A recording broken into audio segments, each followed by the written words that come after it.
नमस्कार विद्यार्थी मित्रांनो, अभिनव स्टडीजमध्ये आपलं पुन्हा एकदा स्वागत. स्पर्धा परीक्षा अर्थशास्त्राच्या आजच्या भागामध्ये आपण पाहणार आहोत भारतातील बेरोजगारी.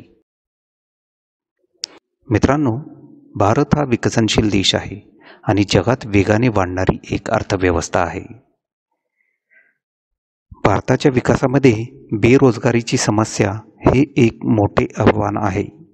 बेरोजगारीमुळे मानवी साधनसंपत्ती वाया घालवण्यासारखे आहे. दीर्घकालीन बेरोजगारी ही मोठ्या प्रमाणावर वाढणारे दारिद्र्य व संत गतीने होणारा आर्थिक विकास दर्शविते. बहुतांश तरुणांना बेरोजगारीस सामोरे जावे लागते. तरुण वर्ग ही मोठी मानवी साधनसंपत्ती, आर्थिक विकास व तांत्रिक नवकल्पनेची चालक शक्ती व गुरुकिल्ली आहे. मित्रांनो, भारत हा तरुणांचा देश आहे. म्हणूनच तरुणातील बेरोजगारी हे 21व्या शतकातील भारतासमोरील मोठे आव्हान आहे. भारतामध्ये रोजगार संधी व लोकसंख्येतील वाढ यामध्ये बराचसा असमतोल दिसून येतो आणि त्यामुळे मोठ्या प्रमाणावर बेरोजगारी वाढली आहे. मित्रांनो, आता पाहूया बेरोजगारीचा नेमका अर्थ. मित्रांनो, साधारणपणे ज्याला उत्पादकीय प्रक्रियेत कोणताही लाभ होत नाही त्यास बेरोजगारी असे म्हणतात. अर्थशास्त्रात बेरोजगारी ही कामाचे स्वरूप, काम करणारा वयोगट, श्रमाची मागणी व पुरवठा आणि प्रचलित वेतन दर या संदर्भात अभ्यासता येते. बेरोजगारीचा अर्थ असा की ज्या परिस्थितीत 15 ते 59 वयोगटातील व्यक्तींना प्रचलित वेतन दरावर काम करण्याची इच्छा व पात्रता असूनही रोजगार मिळत नाही. एका व्यक्तीस रोजगार असणे म्हणजे ती व्यक्ती आठवड्यातले किमान काही तास काम करत असली पाहिजे. राष्ट्रीय नमुना सर्वेक्षण संस्थेच्या सांख्यिकीय माहितीनुसार भारतात एखादी व्यक्ती दर आठवड्याला 14 तासांपेक्षा कमी काम करते अशा व्यक्तीस बेरोजगार म्हणतात. जे 15 ते 28 तास दर आठवड्याला काम करतात त्यांना न्यून रोजगार असे म्हणतात. तर जी व्यक्ती दररोज 8 तास म्हणजे प्रत्येक वर्षाला 273 दिवस काम करते त्यांना रोजगार असलेल्या व्यक्ती म्हणतात. आता पाहूया बेरोजगारीशी संबंधित काही महत्त्वाच्या संकल्पना. अनैच्छिक बेरोजगारी. अनैच्छिक बेरोजगारी म्हणजे अशी एक अवस्था की लोकांची काम करण्याची पात्रता असते आणि काम करायला तयार असतात, परंतु त्यांना काम प्राप्त होत नाही. ऐच्छिक बेरोजगारी. ऐच्छिक बेरोजगारी म्हणजे अशी एक अवस्था की व्यक्ती काम करण्यासाठी पात्र असते, परंतु त्याची काम करण्याची इच्छा नसते. अर्धबेकारी. अर्धबेकारी ही अशी स्थिती होय की जेथे व्यक्तीचे काम करण्याची क्षमता पूर्णपणे वापरली जात नाही किंवा कनिष्ठ पातळीवर काम करावे लागते. पूर्ण रोजगार. पूर्ण रोजगार ही अशी गृहीत स्थिती आहे ज्यामध्ये सर्व उपलब्ध संसाधने अतिशय कार्यक्षमतेने कार्यरत असतात. मित्रांनो, आता आपण पाहूया बेरोजगारीचे प्रकार. प्रामुख्याने बेरोजगारीचे 2 प्रकार आहेत, ग्रामीण बेरोजगारी आणि शहरी बेरोजगारी. ग्रामीण बेरोजगारी म्हणजे ग्रामीण भागातील बेरोजगारी. ग्रामीण बेरोजगारीचे परत 2 प्रकार आहेत, हंगामी बेरोजगारी आणि छुपी किंवा प्रच्छन्न बेरोजगारी. हंगामी बेरोजगारीमध्ये लोकांना रोजगार हा एका ठराविक हंगामामध्येच मिळतो. उदाहरणार्थ, आपल्याकडील शेती व्यवसाय हा जो आहे हा मुख्यत्वे पावसावर अवलंबून आहे. पाऊस नसलेल्या काळामध्ये शेतकरी हे पीक घेत नाहीत आणि त्यामुळेच शेती व्यवसायाशी संबंधित जो रोजगार आहे त्याला हंगामी बेरोजगारी असे म्हणतात. त्यासोबत हंगामी बेरोजगारीचे उदाहरणं म्हणजे पर्यटन मार्गदर्शक, बँड पथक, साखर कारखाना कामगार, बर्फ फॅक्टरी कामगार किंवा मासेमारी इत्यादी प्रकारचे व्यवसायामधील जी बेरोजगारी आहे ती हंगामी प्रकारची बेरोजगारी आहे.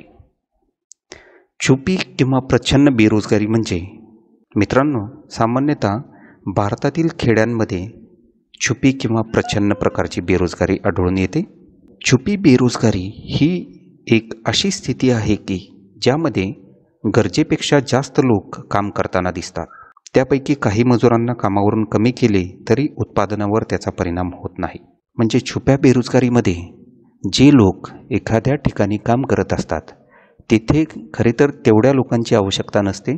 त्यातील काही लोकांना कमी केले तरी त्या व्यवसायाच्या उत्पादनावर कोणत्याही प्रकारचा खर्च होत नाही. परंतु गरजेपेक्षा जास्त कामगार ज्या ठिकाणी काम करतायत अशा प्रकारच्या ठिकाणची जी बेरोजगारी आहे त्याला छुपी बेरोजगारी असे म्हणतात. जमिनीवरचा अतिरिक्त भार हा ग्रामीण भागात छुपी बेरोजगारी निर्माण करतो. ग्रामीण भागात जवळपास 20% श्रमशक्ती छुप्या बेरोजगारीत आहे. संयुक्त कुटुंब पद्धती, पर्यायी रोजगारांचा अभाव, शेतीवरील लोकसंख्येचा अतिरिक्त भार इत्यादी काही छुप्या बेरोजगारीची कारणे आहेत. छुपी बेरोजगारी ही आता आपण पाहूया शहरी बेरोजगारी. शहरी भागात जे बेरोजगार आढळतात त्यास शहरी बेरोजगारी असे म्हणतात. शहरी बेरोजगारीचे परत 2 प्रकार आहेत, सुशिक्षित बेरोजगारी आणि औद्योगिक बेरोजगारी. सुशिक्षित बेरोजगारी म्हणजे काम करण्याची आणि शिक्षणाची पात्रता असूनही रोजगार मिळत नाही त्यास सुशिक्षित बेरोजगारी असे म्हणतात. सुशिक्षित बेरोजगारी शालांत परीक्षा उत्तीर्ण, पदवीपूर्ण शिक्षण, पदवीधारक व पदव्युत्तरामध्ये दिसून येते. शिक्षणाप्रती उदासीनता, पांढरपेशा व्यवसायाला प्राधान्य, व्यावसायिक अभ्यासक्रमाचा अभाव, रोजगाराच्या संधी व सुशिक्षितांमधील असमतोल, उपलब्ध शैक्षणिक संधीची माहिती नसणे ही सुशिक्षित बेरोजगारीची काही कारणे आहेत. आता पाहूया औद्योगिक बेरोजगारी. शहरातील कारखाने व उद्योगांमधील बेरोजगारीस औद्योगिक बेरोजगारी असे म्हणतात. हे कामगार कुशल किंवा अकुशल असतात. औद्योगिक बेरोजगारी हा सामान्यतः खुल्या बेरोजगारीचा प्रकार आहे. मंद औद्योगिक वृत्ती, वेगाने वाढणारी लोकसंख्या, प्रशिक्षण सुविधांचा अभाव, आधुनिक तंत्रज्ञानाची कमी, स्वीकार्यक्षमता, उद्योगांचे गैरसोयीचे स्थानिकीकरण, श्रमाची कमी गतिशीलता ही औद्योगिक बेरोजगारीची काही मुख्य कारणे आहेत. औद्योगिक बेरोजगारीचे काही प्रकार आहेत, ते म्हणजे तांत्रिक बेरोजगारी, संघर्षजन्य बेरोजगारी, चक्रीय बेरोजगारी आणि संरचनात्मक बेरोजगारी. तांत्रिक बेरोजगारी म्हणजे तंत्रज्ञानातील बदलांमुळे तांत्रिक बेरोजगारी ही निर्माण होते. आधुनिक तंत्रज्ञान भांडवल प्रधान असून त्यास कमी कामगार लागतात. जेव्हा आधुनिक तंत्रज्ञानाचा स्वीकार औद्योगिक क्षेत्रात केला जातो तेव्हा प्रशिक्षणाचा अभाव असल्याने कामगार आपल्या नोकरीवरून विस्थापित होतात. उदाहरणार्थ, संगणकाचा वापर जेव्हा आला तेव्हा ज्यांना संगणकाचा वापर करता येत नव्हता, ज्या कामगारांना संगणकाचा वापर करता येत नव्हता, अशा कामगारांना त्या ठिकाणाहून विस्थापित व्हावे लागले होते. तशाच पद्धतीने विविध प्रकारचे नवीन यंत्र किंवा तंत्रज्ञान हे जर व्यवसायामध्ये आले असेल तर त्याच्यामध्ये काम करणारे जे कामगार आहेत त्या कामगारांना त्या ठिकाणाहून विस्थापित व्हावं लागतं. संघर्षजन्य बेरोजगारी. उद्योगांमधील संघर्षामुळे निर्माण होणारी बेरोजगारी म्हणजे संघर्षजन्य बेरोजगारी होय. अशा प्रकारची बेरोजगारी यांत्रिक बिघाड, वीज टंचाई, कच्च्या मालाचा अभाव, कामगारांचा संप इत्यादींमुळे निर्माण होते. संघर्षजन्य बेरोजगारी ही तात्पुरत्या स्वरूपाची असते. चक्रीय बेरोजगारी. व्यापार चक्रातील तेजी मंदीपैकी मंदीच्या परिस्थितीत निर्माण होणाऱ्या बेकारीस चक्रीय बेरोजगारी म्हणतात. मंदीच्या काळात प्रभावी मागणी घटते, त्यामुळे उत्पादकांचा नफा आणि किमतीमध्ये घट होते. परिणामी उत्पादक गुंतवणूक व वस्तूंच्या उत्पादनात घट करतो.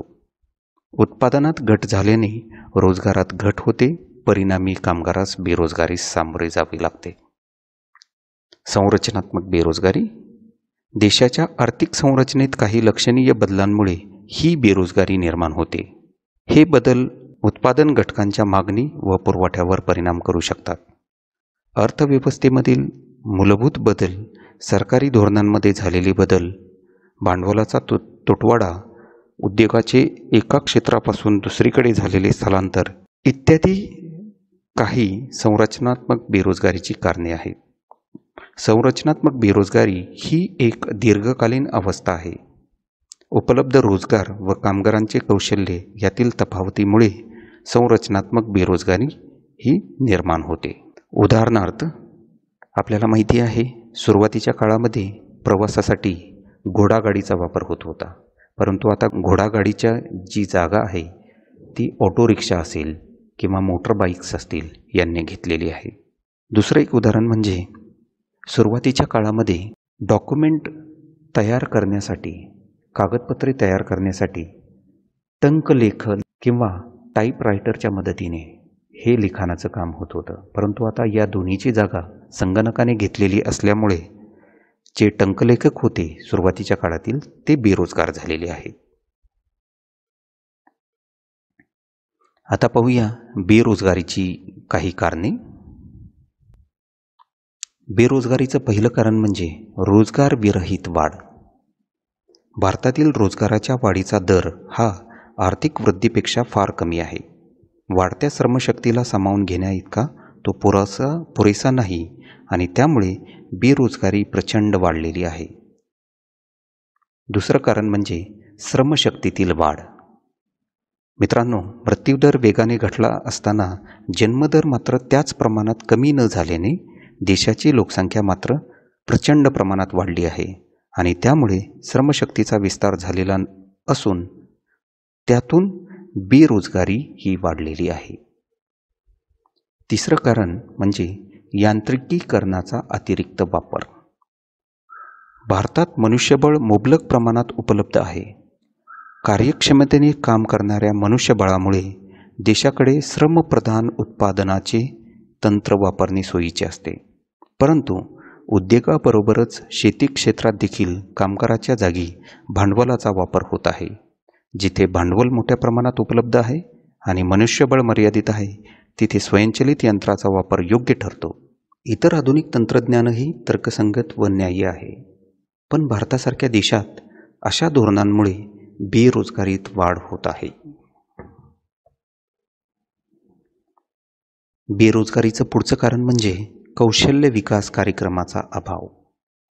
भारताच्या लोकसंख्येचा मोठा भाग अशिक्षित व अकुशल मनुष्यबळाचा आहे.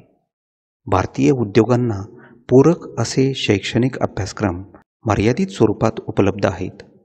व्यावसायिक व कौशल्य विकास अभ्यासक्रमाची कमतरता असल्यामुळे उद्योगांना लागणारे कुशल मनुष्यबळ उपलब्ध होत नाही. रोजगाराची अपेक्षा. भारतातील सुशिक्षित बेरोजगार पांढरपेशा व्यवसायात नोकरी करण्यास तयार असतात. नाविन्यपूर्ण व उद्यमशीलतेच्या कमतरतेमुळे स्वयंरोजगाराचा अभाव दिसून येतो. जोपर्यंत अपेक्षित पगार आणि कामाच्या स्वरूपानुसार रोजगार मिळत नाही तोपर्यंत पदवीधर बेरोजगार राहण्यास पसंत करतात. शेतीचे हंगामी स्वरूप. भारतातील शेती हा व्यवसाय हंगामी स्वरूपाचा आहे. शेती पावसावर अवलंबून आहे. जलसिंचनाच्या सुविधांचा अभाव तसेच कालबाह्य उत्पादन तंत्र, प्रमाणित बियाणांची व खतांची कमतरता असल्यामुळे शेतीची उत्पादकता कमी झाली आहे. वर्षातून काही महिन्यांसाठी शेतीमध्ये रोजगार मिळतो आणि काही महिने रोजगार उपलब्ध नसतो. त्यामुळे शेतमजुरांच्या श्रमशक्तीचा हा पूर्णपणे वापर होत नाही. आर्थिक विकासाचा कमी दर. भारताचा एकूण आर्थिक विकास दर कमी आहे. औद्योगिक विस्ताराच्या अभावामुळे सिंचनाच्या सुविधांचा अभाव तसेच पायाभूत सुविधांचा अभाव निर्माण होतो. याचा परिणाम म्हणजे रोजगाराच्या संधी ग्रामीण क्षेत्रात पुरेशा प्रमाणात उपलब्ध नसल्याने वाढत्या श्रमशक्तीस सामावून घेऊ शकत नाहीत. ग्रामीण लोकसंख्येचे स्थलांतर. रोजगाराच्या शोधासाठी ग्रामीण भागातून नागरी भागात लोकसंख्येचे सातत्याने स्थलांतर होत आहे आणि त्यामुळे नागरी भागात बेरोजगारीचे प्रमाण हे सातत्याने वाढत आहे. आता पाहूया भारतातील बेरोजगारी कमी करण्यासाठी शासनाने केलेल्या विशेष उपाययोजना. रोजगार हमी योजना म्हणजेच एम्प्लॉयमेंट गॅरंटी स्कीम.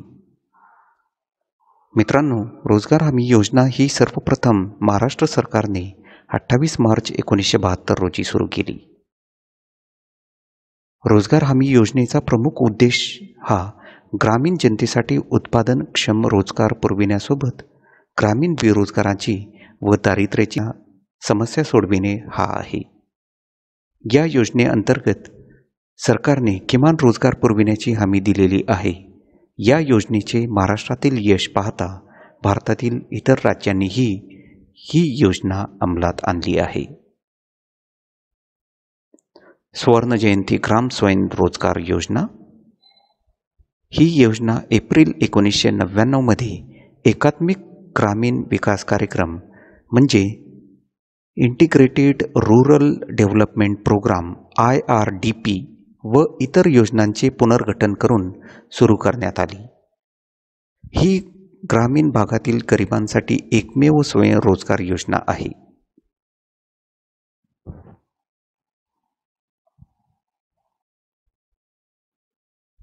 स्वर्ण जयंती शहरी रोजगार योजना. ही योजना डिसेंबर 1997 मध्ये सुरू करण्यात आली.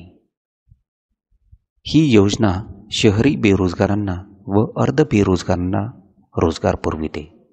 यामध्ये स्वयंरोजगार, महिला स्वयंरोजगार कार्यक्रम, रोजगार प्रोत्साहनासाठी कुशल प्रशिक्षण व शहरी वेतन रोजगार कार्यक्रम सामावले आहेत. या योजनेसाठी केंद्र सरकार 75% व राज्य सरकार 25% खर्च करते. प्रधानमंत्री रोजगार योजना. ही योजना 1993 पासून लागू करण्यात आली. या योजनेअंतर्गत लाखो सुशिक्षित बेरोजगार तरुणांना शाश्वत स्वरूपाच्या स्वयंरोजगाराच्या संधी उपलब्ध झाल्या आहेत. ग्रामीण युवक प्रशिक्षण व स्वयंरोजगार योजना म्हणजे TRYSEM, training for rural youth self employment. ग्रामीण तरुणांमध्ये बेरोजगारीची समस्या सोडविणे या उद्देशाने ग्रामीण युवक प्रशिक्षण व स्वयंरोजगार योजना सुरू करण्यात आली. ही योजना 1979 मध्ये सुरू करण्यात आली होती. या योजनेचे ध्येय साधारणतः 2 लाख ग्रामीण युवकांना दरवर्षी प्रशिक्षण देऊन त्यांना स्वयंरोजगारांसाठी प्रवृत्त करणे हे होते. 1999 मध्ये ही योजना स्वर्ण जयंती ग्राम स्वयंरोजगार योजनेत विलीन करण्यात आली.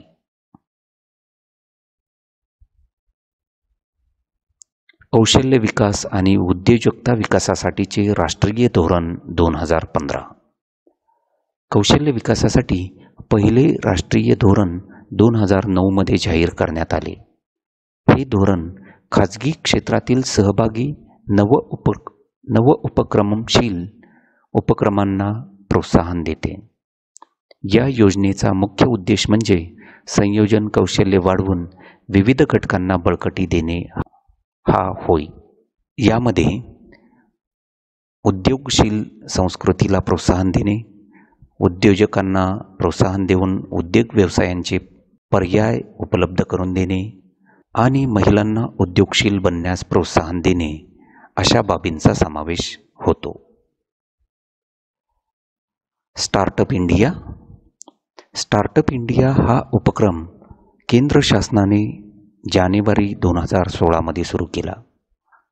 भारतातील होतकरू आणि प्रतिभा संपन्न तरुणांना प्रोत्साहित करण्यास व उद्योग उभारण्यास बळ देणारी एक नाविन्यपूर्ण आणि जलकल्याणकारी प्रकारचा हा कार्यक्रम आहे. प्रधानमंत्री कौशल्य विकास योजना 2016. या योजनेचा मुख्य उद्देश तरुणांमध्ये कौशल्य विकास करणे आहे.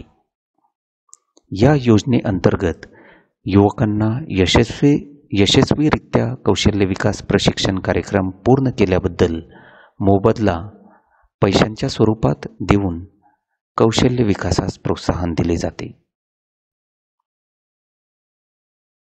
जवाहर रोजगार योजना मागासलेल्या 120 जिल्ह्यांना रोजगार पुरविण्यासाठी 1 एप्रिल 1989मध्ये जवाहर रोजगार योजना सुरू करण्यात आली. एप्रिल 1999 पासून ही योजना ग्रामीण भागासाठी मर्यादित ठेवून जवाहर ग्राम समृद्धी योजना या नावाने सुरू ठेवण्यात आली. महात्मा गांधी राष्ट्रीय ग्रामीण रोजगार हमी योजना म्हणजे Mahatma Gandhi national rural employment guarantee scheme MNREGA 2 October 2009 पासून राष्ट्रीय ग्रामीण रोजगार हमी योजनेचे नाव महात्मा गांधी राष्ट्रीय ग्रामीण रोजगार हमी योजना असे करण्यात आले. या योजनेअंतर्गत एका वित्तीय वर्षात ग्रामीण भागाच्या प्रत्येक कुटुंबातील किमान एक प्रौढ व्यक्तीला अकुशल स्वरूपाचे काम उपलब्ध करून देण्याची हमी व किमान 100 दिवस वेतन देण्याची हमी दिली जाते. दीनदयाळ उपाध्याय ग्रामीण कौशल्य योजना 2014 ग्रामीण विकास मंत्रालयाने 23 सप्टेंबर 2014 रोजी कौशल्य प्रशिक्षण कार्यक्रमाशी संलग्न असलेली ही एक महत्त्वाची योजना जाहीर केली. या योजनेचे ध्येय दारिद्र्य कमी करणे, फायदेशीर व शाश्वत रोजगार नियमित वेतन देऊन पुरविणे असा आहे. या कार्यक्रमाअंतर्गत गरीब कुटुंबातील 15 ते 35 वयोगटाच्या ग्रामीण युवकांना 3 महिन्यांच्या प्रशिक्षणानंतर नियुक्ती दिली जाते.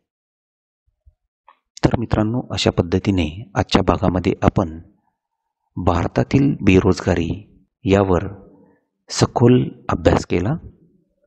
मित्रांनो, हा व्हिडिओ आपल्याला आवडला असेल तर लाईक बटनावरती अवश्य क्लिक करा. आपल्या मित्रमैत्रिणींपर्यंत हा व्हिडिओ शेअर करायला विसरू नका. आणि अशाच पद्धतीने स्पर्धा परीक्षांशी निगडीत व्हिडिओ सर्वात अगोदर आपल्याला मिळण्यासाठी आमच्या अभिनव स्टडीज या चॅनलला अवश्य सबस्क्राईब करा. धन्यवाद.